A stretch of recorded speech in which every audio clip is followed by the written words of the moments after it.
get to was Carnell Tate, and I hear people talking about his 6'5" or 4'5" 40 time. So what? Guess what? Y'all remember guys like uh, Jerry Rice? Y'all remember guys? What's my man who used to play in Houston with the hands? I don't know why I can't remember. With But Devontae, what's that? Hopkins. Devontae? who? Hopkins. Andre Johnson. Hopkins, DeAndre Devontae, Hopkins, Devontae Adams. It was a DeAndre quite. Hopkins, Devontae Adams.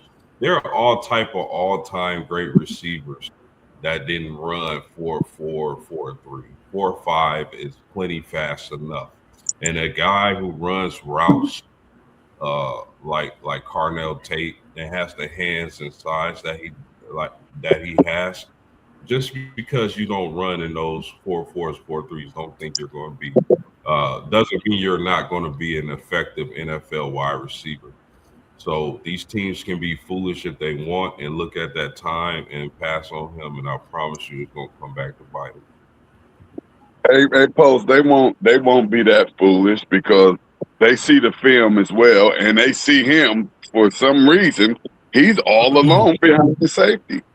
And not to mention, he has 10.5-inch hands, which means, and you see it on film, he catches almost everything thrown his way. And then you have the ultimate ingredient. He's a Buckeye. So you miss me with all of that stuff. I mean, if he's not the first wide receiver taken off the board, it is what it is. But he'll definitely be number two. And I don't think he can get past Cleveland. There was nothing that Tate did to change my mind about him being wide receiver one overall. Absolutely. You know who else ran in the 4.5, right? Jackson Smith Najigba. Yeah. And that's who they did a lot of comparison. Like I think about Mike Evans, like you said, Smith and Jigba. And I'm gonna go ahead and call Carnell Tate. His new name for me is the technician. And the reason I call him the technician is because at 4.5 speed, you still can run the routes. You got hands the size of the claw of Kawhi Leonard. You can do work. So I actually been liking Carnell Tate for a few years. I think he's what the NFL been waiting for. Is going to give me thoughts, like I said, Mexico Burris, man. Like one of the guys I really like. I love Carnell Tate and what he's going to bring to the game. So bring him to Cincinnati at 10 if it's possible. But I like Burris. Hey, but just think about it though, y'all. Like for real, for real. I mean, the man's 6'2", 6'2.5" or something. But to say that a 4.5 is slow and you're questioning, his running ability, that's just wild to me. That's wild because you might got this 4.52 or 4.5 whatever, but somebody in front of him ran a 4.46 or something. He just right there on his heel. They acting like he 3, 4, 5 steps behind somebody. Like he's still right there on the heel of a 4.3. You know what I mean? So, I think that's ridiculous to say that a 4.5. And I understand you want the receivers running a 4.3, but those receivers are probably 5'8", 5'9", 5'10". And that's when we do say it's impressive when we see, a wide receiver or a quarterback or a linebacker run a 4.3, run a 4.4. I get that. But, to try to drop a wide receiver because of his 40 time when the film doesn't lie and he wasn't slow. Now, if he would have ran a 4.6, a 4.65, 4.68 or something, then I maybe could rock with you a little bit. But 4.5, that's good. And not to mention, he'll probably run a 4.4, somewhere in the mid 4.4s at Pro Day. He probably will run it again at Pro Day to get a better time. But, man, I thought was a couple guys that helped out a lot yesterday. And the main one I would say is Deion Burks in Oklahoma. I thought Deion Burks went out there and balled out. He was already a guy in my book. But I think he's creeping closer to that first round. So the thing with him is, though, we didn't see we all last year. We was like, man, we got dude in Oklahoma that's they don't have no receivers. Nobody's getting open to the. I'm starting to really think it was coaching, bro, at this point, because the way Deion Burks ran that 4-3-5, just seeing him and Chris route running yesterday, I'm like, man, I don't know how they couldn't get this guy open. But another guy too is Zachariah Branch. I think Zachariah Branch is highly slept on, and I want to say that because they threw him a lot of screen passes, even at USC, screen passes, even at Georgia, screen passes, a lot of intermediate stuff. But his route running is actually like probably one of the crisp I seen all day yesterday. Um, so Zachariah Branch, man, I wouldn't be surprised if somebody took him in the first round either. It just depends on the team, honestly, and people scouting department and what they see on the film. Because word is that Zacharias Branch actually suggests that he has a very big route tree. Just they don't throw him the ball down the field, so Yeah. that could be another key too. But them two guys, I think they definitely earned themselves more money. I think their potential is about to be unlocked for sure. I'm glad you mentioned Zachariah Branch. We see his talent, man. I think whoever gets both of these receivers are going to get something special. Branch, I think he brings a whole different element, kind of like Percy Harvin. Like you got to look at some of these hybrid receivers and their speed and the skill and what they can do. Like you said, with route running, he's special. I think he's just going to be unlocked once he's drafted. Yeah, I think Deion Burke did himself a really good service yesterday in the combine, along with Brennan Thompson in terms of the speed, possibly to be a return guy, not necessarily as a wide receiver in the NFL.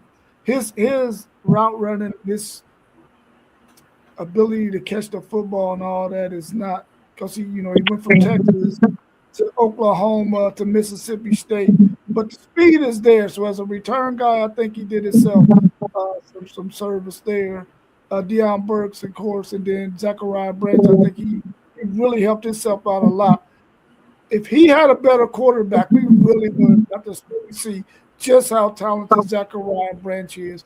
This Georgia team was not a team that would throw the ball down the field a whole lot. That was a big knock on Gunner Stockton all season. We seen him do it at the Tennessee game, but we didn't see it much after that.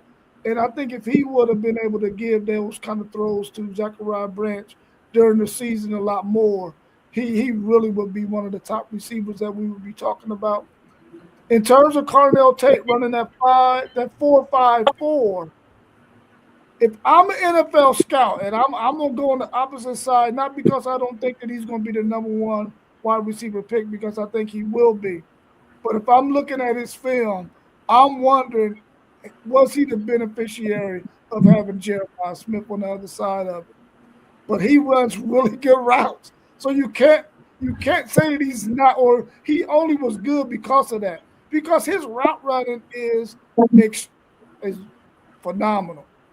So I hope that these scouts really look deep into how good of a receiver he is, as opposed to just thinking that, oh, he put up these numbers, he's this or that. I hope that they really go back and look at everything that he does, so that way they really can determine, yeah, this guy really is that good. He just wasn't the beneficiary of having Jeremiah Smith on the other side of it. He's a Buckeye. That's all. That's all you need to know. You're a Buckeye. Watch the film, and you know what more. Archie Griffin was a Buckeye and a two-time Heisman Trophy winner, and he was a bust in the NFL. But guess what? These wide that's coming to the NFL year after year after year after year. I mean, Smith and Jigba was just the offensive player of the year in year number 2. Yeah. You know, Marvin just needs a quarterback. I mean, everybody. If you're NFL team, you want a Buckeye wide receiver. If I'm lying, I'm lying. Hey, Yeah, I got I'll an just interest. add that I would just Go add ahead. that Carnell Tate has dominated on every level of football he's played thus far, high school and college. I don't think it's going to be any different in the NFL. But I mean, Rob did bring up a good point. How much of that was due to who he was playing with? But I think at the end of the day, Carnell Tate is going to be an absolute stud in the NFL at the wide receiver position. I mean, shoot, at times he was looking better than Jeremiah. Talk about it. You can call it whatever you want to call it, but at times he was. So it was just like pick your poison, y'all. Hey, they had to sit Carnell Tate this year because he was going to win the Bolitnikoff Award over Jeremiah Smith. They couldn't let that happen. Yeah, that's the real reason he shut down them games. They talking about an injury because he was already surpassing him, and I think he was on for another big game. So I don't know, Tate. I've been liking him, man. He's special. Whatever GM gets Tate, man, they're gonna be getting something very special. And like you said, man, it's a factory down there at Ohio State. They produce wide receivers like no other.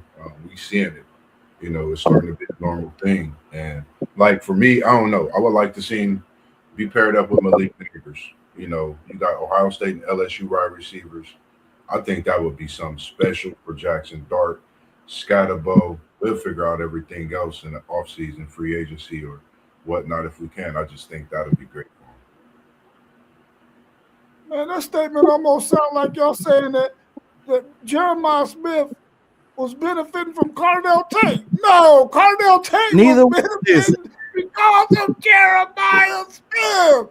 Why does anybody have to be benefited though? They're both great in their own rights, man. But they are. I agree with you. But if you're a defensive coordinator, you already know who was Texas making sure didn't kill him.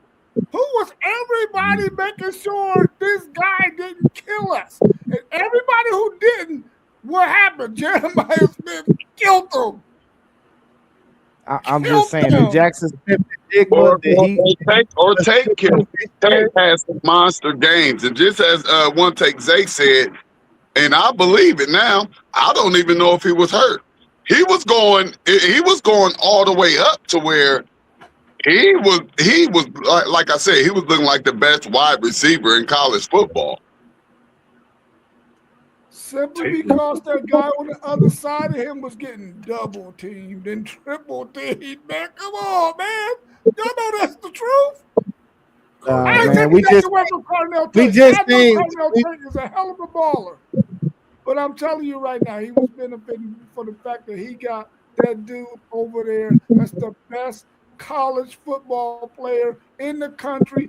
Has been the best college football player for going on the third year now when this season starts. So why hasn't he been somebody? Let's get somebody unbiased in the situation. We're gonna direct this question to post game. Because you're biased, man. We're gonna direct this question to post game right now.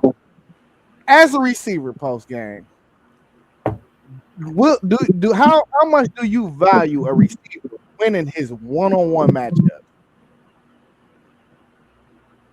100% of the time, you got to be able to win your matchup. I mean, I think two things can be true at once.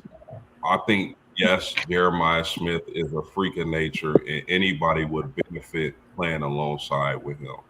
I also believe that Carnell Tate, his own right, is a wide receiver, and I think a lot of us will see that, you know, in the NFL draft